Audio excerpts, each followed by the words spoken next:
Hello বন্ধুরা, আজকে তোমাদের সঙ্গে আমি সর্ষে ইলিশের রেসিপি শেয়ার করব। চলো ঝটপট রেসিপিটা দেখে নাও।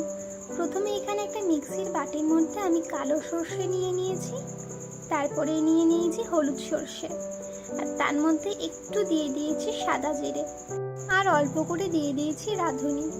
তারপরে 1 চিমটে হলুদ, 1 চিমটে নুন, আর পরিমাণ মতন লঙ্কা দিয়েছি। মানে আমরা যতটা ঝাল খাই সেই আন্দাজে লঙ্কা দিয়েছি, তোমরা তোমাদের মতন লঙ্কা দিয়ে দিতে পারো যতটা তোমরা ঝাল খাবে।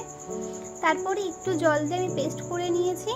আর এই পেস্টটা কিন্তু আমি এই ছাঁকনির মাধ্যমে কিন্তু উপরের যে ছিবড়া ছিবড়া যেটা থাকে সেটা ফেলে দিয়ে আমি রসটা পুরো নিয়ে নেব, যাতে এই সর্ষের মধ্যে কোনো ছিবড়া জিনিস না থাকে।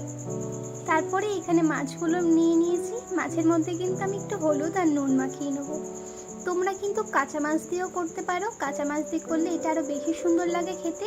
কিন্তু আমার এই ইলিশ মাছগুলো কিন্তু ছোট ছিল, সেই জন্য ইলিশগুলোকে ভাজতে হবে। না ভাজলে কিন্তু ইলিশগুলো খেতে একদম ভালো লাগবে না।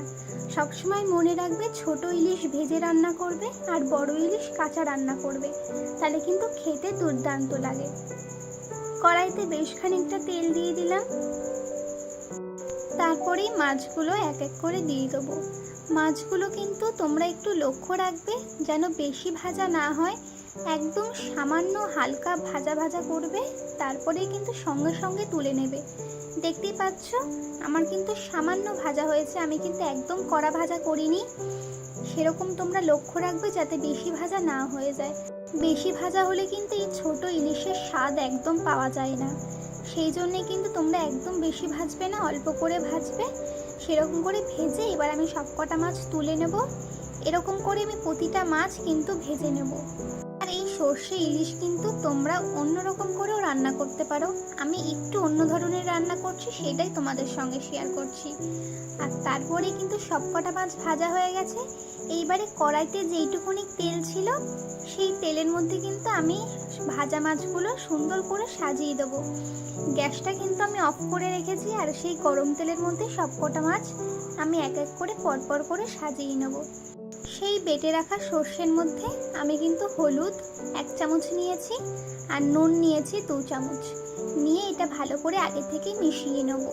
এটা কিন্তু না মিশালে পরে যখন মাছের মধ্যে তোমরা হলুদটা দেবে তখন কিন্তু দলা দলা হয়ে যাবে। তাই চেষ্টা করবে এই সর্ষের মধ্যেই একটু হলুদ আর নুনটা মিশিয়ে নেওয়া, তাহলে পরে আর লাগবে না। তারপরে অল্প করে জল দিয়ে ব্যাস ঢাকা দিয়ে দেবো। ঢাকনা খুলে দেখবে যখন ঝোলটা ফুটে এসেছে আর ঝোলটা একটু শুকিয়ে এসেছে, তখন গ্যাসটা বন্ধ করে দেবে। ঝোলটা এবারে হয়ে গেছে।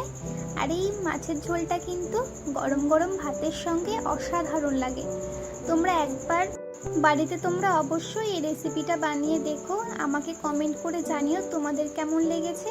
আর আমার ভিডিও এরকম আরও সুন্দর সুন্দর দেখার জন্য তোমরা কিন্তু অবশ্যই আমার চ্যানেলটাকে সাবস্ক্রাইব করে পাশে থাকা বেল আইকনটা বাজিয়ে দেবে, যাতে আমি যখন যখন ভিডিও ছাড়ি তোমাদের কাছে সবার আগে পৌঁছায়।